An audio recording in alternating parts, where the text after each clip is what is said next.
beberapa renungan dan nasihat kepada orang-orang yang sedang bersedih. Sungguhnya kehidupan dunia ini berisi dengan ujian. الذي خلق الموت والحياة ليبلوكم أيكم أحسن عملا. Allah yang telah menciptakan kematian dan kehidupan buat apa? Untuk menguji mana di antara mereka yang amalnya yang terbaik. Karenanya seorang di atas muka bumi ini harus sadar bahwasanya dia diciptakan untuk diuji oleh Allah Subhanahu wa taala. Maka semua orang diuji, tidak ada seorang pun yang tidak diuji oleh Allah Subhanahu wa taala. Dan kita tahu semua orang pernah bersedih atau sebagian mereka sedang bersedih. Tidak ada yang pernah luput dari kesedihan.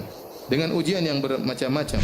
Ada orang diuji berkaitan dengan hartanya, beri ekonomi yang sulit, penuh dengan hutang, dililit hutang. Ada orang diuji dengan badannya cacat atau sakit-sakitan atau tubuh yang tidak sempurna. Dan demikianlah namanya ujian beraneka ragam menimpa satu dengan yang lainnya.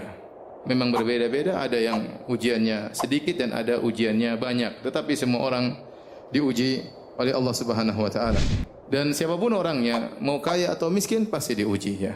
Sebagaimana sering saya sampaikan, bukan hanya orang miskin yang diuji, orang kaya, para pejabat, para penguasa, mereka juga diuji, mereka juga bersedih. Betapa sering kita melihat foto seorang pejabat yang mungkin tersenyum dalam foto tersebut. Namun kita lihat senyumannya penuh dengan keterpaksaan. Di balik senyuman tersebut dia menyimpan banyak penderitaan. Oleh karenanya, siapapun orangnya di dunia ini pasti diuji. Baik orang yang soleh maupun yang tidak soleh. Terlebih lagi Allah menjanjikan orang-orang yang beriman dengan ujian yang lebih berat. Kata Allah Subhanahu wa taala, Alif Lam Mim ahasiban nasu ayyutraku ayyaqulu amanna wa hum la yuftanun. Wa laqad fatanna alladhina min qablihim fala ya'lamanna Allahu alladhina shadaqu wa la ya'lamanal kadhibin. Kata Allah Subhanahu wa taala, Alif Lam Mim, apakah manusia dibiarkan mereka berkata beriman sementara mereka tidak diuji? Sungguh kami telah menguji orang-orang sebelum mereka agar Allah tahu mana yang imannya benar dan mana yang imannya dusta. Apakah kalian menyangka kalian akan masuk surga sementara belum datang kepada kalian ujian yang pernah menimpa orang-orang sebelum kalian? Mereka ditimpa dengan penderitaan, dengan kesusahan, digoncang oleh Allah Subhanahu wa taala.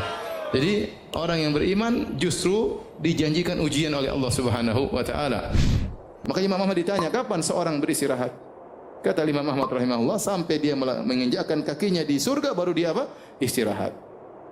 Oleh karenanya kita harus sadar bahwasanya dunia ini isinya adalah ujian.